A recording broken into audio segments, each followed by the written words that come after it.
Dear user, welcome to Robotech.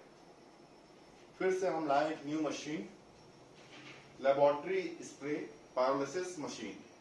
इसका model number है LSPM 90A। इस मशीन के दो पार्ट हैं, पहला ये चैम्बर, दूसरा ये कंप्रेशर। हम इस मशीन के बारे में देखेंगे कि मशीन क्या करती है, इस मशीन को कैसे यूज करते हैं, और साथ साथ में हम देखेंगे कि इस मशीन को यूज करते समय क्या क्या सावधानियां रखना है। तो ये जो मशीन है ये एक कॉलेज प्रैक्टिकल यूज के हिसाब से बनी हुई है। हम जब कॉलेज में किसी मटेरियल की स्टडी करते हैं तो उसमें हम लोग इस तरह की ग्लास स्लाइड यूज करते हैं। तो ये मशीन जो है, इस मशीन की हेल्प से हम उस मटेरियल को इस पे स्प्रे करके एनालिसिस के लिए यूज कर सकते हैं। इस मशीन को इस तरह से अनलॉक कर सकते हैं हम लोग, ये की है, इससे हम इसे अनलॉक कर सकते हैं। ये इसका डोर है। ये जो ग्लास स्लाइड है इसको हमें यहाँ पर देखिए, इसमें ये एक हॉट बेड है, इसको हम यहाँ पे स्लाइड को रखते हैं। ये एक स्प्रे है, इस स्प्रे में हमको जिस मटेरियल को एनालिसिस करना है हम उसको यहाँ फिल कर देते हैं। देखिए इस मटेरियल को मैंने यहाँ रखा हुआ है, सपोज इस लिक्विड को मुझे इस पे स्प्रे करना है, तो इस लिक्विड को मैंने यहाँ ले लिया है, इसे मुझे यहाँ पे फिल करना है स्प्रे करने से पहले।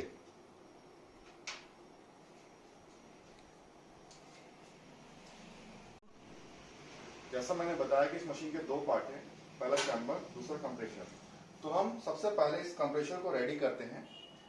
इस कंप्रेशर में देखिए सबसे पहले यहाँ पे एक नोजल है, इस नोजल पे मैंने एक क्लैंप से इस पाइप को टाइट कर दिया है, और ये पाइप का जो सेकंड पार्ट है वो इस तरह से यहाँ से होते हुए यहाँ पे एक पिन लॉक लगा हुआ है, यहाँ पे पिन वॉल्व में इस तरह से एक क्लैंप से टाइट कर देंगे हम लोग। तो पहला जो पार्ट है वो एक पाइप को फिट करना है। दूसरा, इस कंप्रेशर में यहाँ पे एक पावर कॉर्ड है, देखिए इस पावर कॉर्ड है, इस पावर कॉर्ड को हम लोग इस तरह से एक प्लग में फिट कर देंगे। हमको ये ध्यान रखना है कि ये जो पावर कॉर्ड है, पावर केबल है, वो इस बेल्ट से दूर रहे, इस बेल्ट में ना है, और साथ में ये पाइप भी इस बेल्ट से दूर रहे, क्योंकि ये बेल्ट जो है ये मोटर से कनेक्टेड है, और इससे ये जो वायर और ये पाइप है ये इससे दूर रहना चाहिए। अभी हम देखेंगे तो ये जो कंप्रेशर है, कंप्रेशर का भी प्रेशर जो है वो 0 पे शो कर रहा है। जब हम कंप्रेशर को ऑन करेंगे तो उसमें प्रेशर क्रिएट होगा। तो देखिए यहाँ से जो येलो जो शो कर रहा है ये आपका अंडर प्रेशर शो कर रहा है, ग्रीन जो है वो नॉर्मल प्रेशर रेंज शो कर रहा है, और रेड जो है वो आपका ओवर प्रेशर रेंज शो कर रहा है। तो हमको जो प्रेशर रेंज है वो ग्रीन एरिया में रखना है। सपोज यहाँ पे जो 80 है, वर्टिकली जो 80 है उसके आसपास रखना है। तो हम सबसे पहले कंप्रेशर को क्या करते हैं, कंप्रेशर का सबसे पहले हम लोग ये पिन लॉक है इसको हम लॉक कर देते हैं, और यहाँ पे ये जो है लॉक, यहाँ पे जो ये पिन वॉल्व है मशीन का, इसको भी हम ऑफ कर देते हैं। अब हम कंप्रेशर को ऑन करते हैं। यहाँ पे देखिए, यहाँ पे ये मैंने इसको एक सॉकेट में कनेक्ट कर दिया है। अब मैं इसको ऑन कर देता हूँ। अब हम इसको शुरू होने का वेट करते हैं।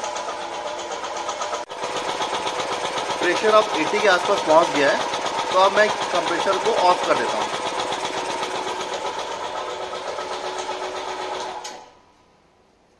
अब हम मशीन का फर्स्ट पार्ट देखेंगे जो कि चैम्बर है।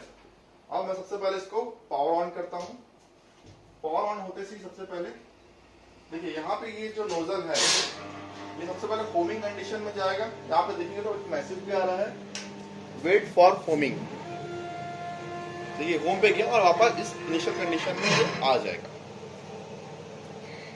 इस मशीन में ये एक नोजल पार्ट है जहाँ से स्प्रे होता है, ये एक स्प्रे पार्ट है, ये स्प्रे करता है। यहाँ पे हमको जो भी मटेरियल्स को स्प्रे करना है उसको यहाँ पे फिल कर देंगे। यहाँ पे ये एक हॉट बेड है, हॉट बेड को हम लोग यहाँ पे ऊपर मैनुअली ऊपर नीचे कर सकते हैं। इस तरह से हम इसको रोटेट करके इसको हम अपने हिसाब से मैनुअली अप डाउन कर सकते हैं। यहाँ पे पूरा मैकेनिज्म लगा है जो इसको स्लाइड करता है। यहाँ पे लाइट लगी है, इसको हम ऑन ऑफ कर सकते हैं, और ऊपर जो है यहाँ पे एक फैन है। यहाँ पे देखेंगे तो यहाँ पे एक टेम्परेचर कंट्रोलर लगा हुआ है। यहाँ पे एक LCD है जो कि दिखा रही है यहाँ पे स्पीड और रिपीट कितना है। हम इस स्विच से इसको सेट कर सकते हैं कि इसकी स्पीड कितनी रखनी है और कितने बार इसको रिपीट करना है। अभी ये स्टॉप कंडीशन में है। इस स्विच से हम लोग सेलेक्ट कर सकते हैं कि हमको स्पीड और रिपीट कितने टाइम्स करना है। उसके बाद हम इसको इससे स्टार्ट कर सकते हैं और जब हमको यहाँ पे रिपीट सेट कर देंगे, सपोज हमने 15 कर दिया और स्टार्ट कर देंगे, तो ये 15 टाइम के बाद अपने आप ही स्टॉप हो जाएगा। बट हमको लगता है पहले स्टॉप करना है, तो उस स्टॉप बटन को प्रेस करके रखिए जब तक स्टॉप नहीं हो जाता। यहाँ पे हम देखेंगे तो एक इमरजेंसी स्टॉप लगा हुआ है। जब भी हमको लगे कि मशीन जो है किसी तरीके का माल फंक्शन कर रही है, या हो सकता है कि ये जो स्प्रे है जब ये मूव हो रहा है तो हो सकता है कि प्रॉपर होमिंग ना हो, या हो सकता है ये अटक जाए यहाँ पे, और हो सकता है कि इस बॉडी में कहीं लीकेज करंट आ जाए। किसी भी तरीके का हमको लगता है कि मशीन में किसी तरह की प्रॉब्लम आ रही है और हमको इसको सडनली शट डाउन करना है, तो कैसे करेंगे? आप इसको हीट कर दीजिए। इस तरह से आप इसको हीट करेंगे तो देखिए मशीन जो है वो तुरंत शट डाउन हो जाएगी। अब उसको हमको वापस ऑन करना है। ऑन करने के लिए कैसे करेंगे? देखिए इस स्विच पे जो है इस तरह से एरो का मार्क बना हुआ है, इसको हल्का सा घुमा दीजिए तो वापस सब कुछ ऑन हो जाएगा। अब यहाँ पे हम लोग आते हैं, यहाँ पे देखेंगे तो ये एक हॉट बेड का स्विच है। अब इसको हम देखेंगे अभी कैसे यूज करना है। यहाँ पे लाइट है, देखिए इससे लाइट ऑन ऑफ होगी यहाँ से। और मैंने जो बताया यहाँ पे ऊपर जो फैन लगा हुआ है एग्जॉस्ट के लिए, आप यहाँ से उसकी स्पीड को सेट कर सकते हैं। अभी मैं इसको मैक्सिमम स्पीड पे रख दे रहा हूँ और लाइट ऑन है। अब हम जैसे यहाँ पे हॉट बेड ऑन करेंगे तो देखिए ये कंट्रोलर जो ऊपर लगा था वो ऑन हो गया। यहाँ पे ये अभी प्रेजेंट टेम्परेचर दिखा रहा है क्योंकि मैंने इस बेड को यूज किया था, इसलिए 43 डिग्री पे है, नहीं तो ये जनरली रूम टेम्परेचर पे रहता है। अब इसको सेट कैसे करना है? देखिए सेट करने के लिए यहाँ पे इस तरह से बटन्स दी हुई है। अभी देखिए यहाँ पे ये रिले दिखा रहा है, मतलब ये अभी ये गर्म हो रहा है। अभी मैंने इसको 100 डिग्री सेंटीग्रेड पे सेट किया हुआ है। सपोज इसको सेट करना है और चेंज करना है तो यहाँ पे देखिए डिक्रीमेंट की बटन है, ये इंक्रीमेंट की है। तो मैंने यहाँ पे मुझे चेक करना है सपोज, तो देखिए जैसे इसको प्रेस करेंगे दिखाएगा ये 100 डिग्री पे सेट है। सपोज मुझे यहाँ पे टेम्परेचर को डाउन करना है तो मैं डिक्रीज बटन को दबा के रखूंगा, देखिए डिक्रीमेंट हो रहा है। सपोज इंक्रीज करना है तो इंक्रीमेंट की बटन दबा दीजिए और मैं इसको वापस 100 डिग्री पे सेट कर देता हूँ। देखिए ये 100 डिग्री पे सेट कर दिया हूँ। देखिए ये हीट अप होना स्टार्ट हो गया है, ये हीट हो रहा है। तो हम वेट करते हैं इसका 100 डिग्री सेंटीग्रेड पहुंचने तक। देखिए उसको हमने 100 डिग्री सेट किया था, अब ये 100 डिग्री तक हीट अप हो गया। टेम्परेचर थोड़ा ज्यादा है क्योंकि थोड़ा ऊपर हो गया, वो कंट्रोल थोड़ी देर में सेट कर देगा, 100 डिग्री के आसपास आ जाएगा। तो इस तरह से हम लोग ने अब इस टेम्परेचर जो इस हीट बेड का 100 डिग्री के आसपास मेंटेन कर लिया है। ठीक है, ये काफी हीट हो गया है। अब हम देखते हैं कि इस तरह से इसको किस तरह से मूव करना है, इसकी स्पीड और रिपीट कैसे सेट करना है। उसके लिए यहाँ पे सबसे पहले इस बटन को एक बार प्रेस करिए। अभी देखिए यहाँ पे नॉर्मली क्या है, यहाँ पे स्पीड एंड रिपीट दिखा रहा है, मशीन स्टॉप कंडीशन में है। जैसे वन टाइम प्रेस करेंगे देखिए एक छोटा सा एरो आ गया, मतलब ये सेट हो जाएगा। सपोज मैं इसको सेट कर देता हूँ, इसको मैक्सिमम 250 पे सेट कर सकते हैं। सपोज मैं मैक्सिमम 250 पे सेट कर देता हूँ इसको यहाँ पे। फिर इसको एक बार प्रेस करिए तो ये रिपीट में आ जाएगा। रिपीट सपोज मैं 10 टाइम्स कर देता हूँ। देखिए क्लॉकवाइज इंक्रीमेंट होता है, एंटी क्लॉकवाइज डिक्रीमेंट होता है। तो मैं यहाँ पे 10 सेट कर देता हूँ और जैसे प्रेस करूंगा तो ये सेट हो जाएगा। देखिए जब एरो चले गया मतलब ये सेट हो गया। तो स्पीड जो कर दिया वो 250 mm पर सेकेंड।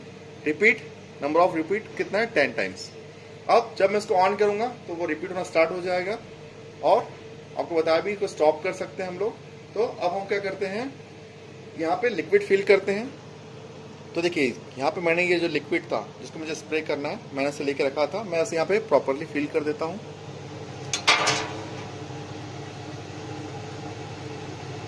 कोशिश करिए ज़्यादा मत करिए, 2-3 ml कर दीजिए, क्योंकि एक स्लाइड को करने के लिए बहुत कम लिक्विड में हो जाएगा। लगभग 4-5 ml से आप 4-5 अलग स्लाइड को भी स्प्रे कर सकते हैं। तो मैंने यहाँ पे स्लाइड को रख दिया है और यहाँ पे लिक्विड फिल कर दिया है। अब इस मशीन का डोर जो है वो, इसको पूरा मत क्लोज करिए, इसको हाफ क्लोज कर दीजिए इस तरह से। मतलब थोड़ा सा ओपन रहना चाहिए। इसलिए ओपन रहना चाहिए क्योंकि यहाँ पे मैंने जो यहाँ पे स्प्रे करूंगा, स्प्रे करने से जो लिक्विड है उसकी मॉइस्चर जो है वो यहाँ पे आज अंदर आ जाएगी, जो स्प्रे वो अंदर रहेगा। अब इसमें ये जो पूरी बॉडी है ये एक एमएस की बॉडी है और बहुत ज़्यादा आयरन पार्ट भी यहाँ पे लगे हुए हैं। देखेंगे तो अगर यहाँ पे जो मॉइस्चर आई है, जो लिक्विड है यहाँ पे, जो स्प्रे लिक्विड है वो अगर यहीं पे रहेगा तो क्या होगा, इस बॉडी में क्रोजन क्रिएट करेगा। तो हल्का सा ओपन रहेगा तो क्या होगा, हम इस फैन को ऑन कर देंगे तो जितना भी यहाँ पे बचा हुआ मॉइस्चर्स है और जो स्प्रे है वो इस एग्जॉस्ट से बाहर चले जाएगा। तो मैंने क्या कर दिया, इसको डोर को हल्का ओपन रखा है और फैन को फुल स्पीड में ऑन कर दिया है। अभी लाइट ऑन है, फैन ऑन है और मैंने आपको हॉट बैटरी बता भी दिया कि जो 100 डिग्री के आसपास मेंटेन है। और अभी हमने सेट भी कर लिया है। चलिए अब स्टार्ट करते हैं। स्टार्ट करने से पहले देखिए मैंने बताया था कि कंप्रेशर में हमने 80 डिग्री का प्रेशर मेंटेन करके रखा हुआ है। तो अब मैं क्या कर रहा हूँ, यहाँ वाली जो पिन वॉल्व है इसको ओपन कर देता हूँ। मैंने बताया था क्लॉकवाइज लॉक होता है तो एंटी क्लॉकवाइज अनलॉक हो जाएगा, ओपन हो जाएगा। ठीक है, ये ओपन हो गया, clockwise close, anti clockwise open. इसको ओपन कर लीजिए और यहाँ पे एक और पिन वॉल लगा हुआ है जो कि अभी यहाँ पे ऑफ कंडीशन में, राइट। तो मैं कैसे कर रहा हूँ, मैं यहाँ पे इसको अपने एडजस्टमेंट के हिसाब से हल्का सा ओपन कर लेता हूँ। ठीक है, स्लाइड को वहाँ रखने से पहले मैं यहाँ पे एक डबल साइडेड टेप जो होता है, सिंपल डबल साइड टेप, उसको मैं यहाँ पे पुट कर देता हूँ। ये ऐसा इसलिए कर रहा हूँ क्योंकि जो स्प्रे से जो एयर आती है उससे ये स्लाइड जो है ये अपनी जगह से हिल ना जाए करके, इसलिए मैं इसको यहाँ पे लगा दे रहा हूँ और इसको यहाँ पे लगा के इसको मैं यहाँ पे पुट कर देता हूँ। एक टेम्परेरी स्टिक का काम करेगी। इस तरह से मैंने इसे यहाँ पे रख दिया, प्लेस कर दिया स्लाइड को। अब मैं इस डोर को क्लोज कर देता हूँ एंड अब जो हमने यहाँ पे प्रेशर वॉल को इसको ओपन कर दिया है। अब हम लोग क्या करेंगे, ये जो ऊपर वाला प्रेशर वॉल है इसको हल्का सा ओपन करेंगे अपने हिसाब से। इसको जितना आपको प्रेशर चाहिए उतना हम इसको ओपन कर लेंगे। जिसको मैंने ओपन कर लिया है, जितना प्रेशर मुझे चाहिए, देखिए वहां से स्प्रे होना स्टार्ट हो गया है। अब यहाँ पे ये जो स्टार्ट बटन है जैसे आप प्रेस कर दीजिए, ठीक है, यहाँ पे दिखाएगा कितने नंबर ऑफ रिपीट चल रहा है। अभी 1 ऑफ 10 चल रहा है, अभी देखेंगे 2 ऑफ 10 हुआ, इस तरह से चलते जाएगा। और यहाँ पे रनिंग कंडीशन दिखाएगा, देखिए यहाँ पे रन दिखा रहा है। तो आप देखेंगे तो वहाँ पे हमारी स्प्रे का जो प्रोसीजर है वो स्टार्ट हो चुका है और उसको प्रॉपरली स्प्रे करते जा रहा है। अगर हमको अभी बीच में स्टॉप करना हुआ, अगर हमको अभी बीच में स्टॉप करना है तो इस स्टॉप बटन को प्रेस करेंगे तो स्टॉप हो जाएगा। बट हम इसे कंप्लीट होने दे रहे हैं और इस तरह से ये स्प्रे करते चल रहा है।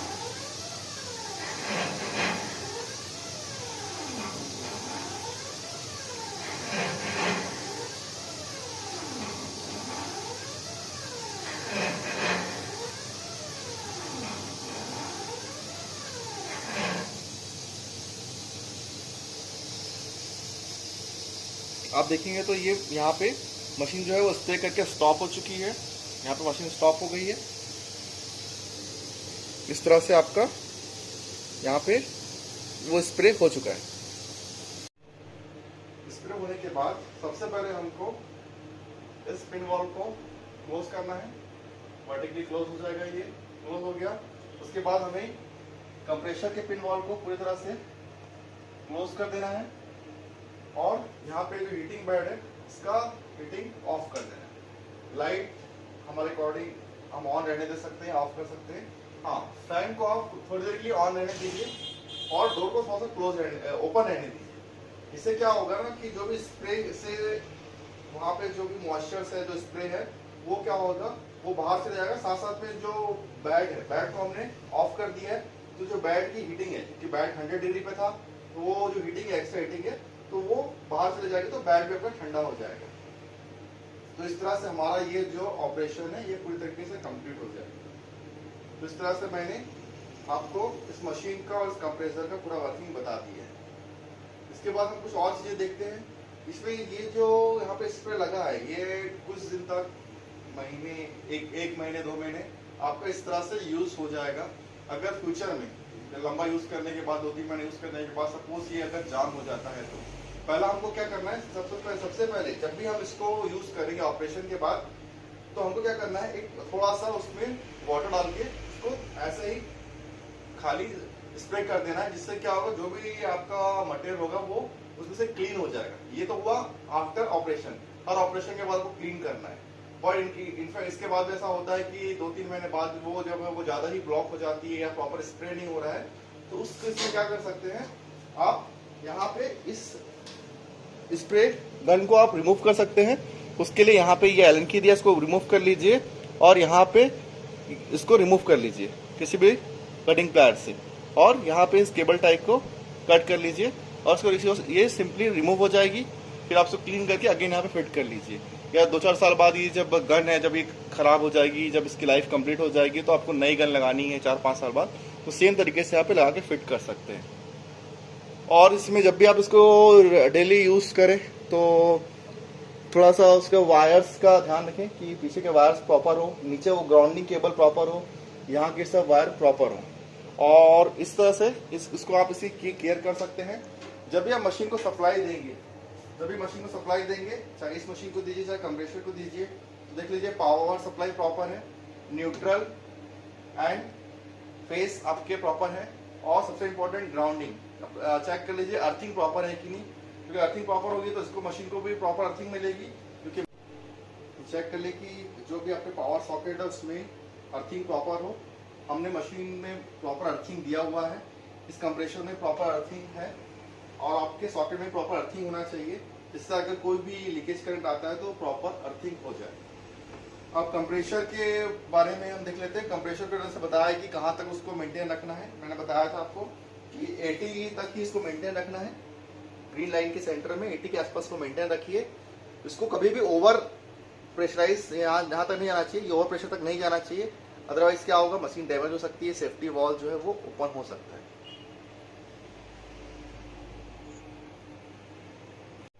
इस तरह इस मशीन का डेमोन्स्ट्रेशन कंप्लीट होता है। अगर इसमें कुछ भी और डाउट होते हैं ऑपरेशन रिलेटेड या फिर कुछ भी किसी भी तरीके का अगर इसमें कुछ डाउट होता है तो आप मुझसे कांटेक्ट कर सकते हैं। इसमें ऑलरेडी सारी कॉन्टैक्ट डिटेल दिए हुए हैं, तो आप मुझसे कांटेक्ट करके फर्दर डिटेल आप जान सकते हैं। Thank you.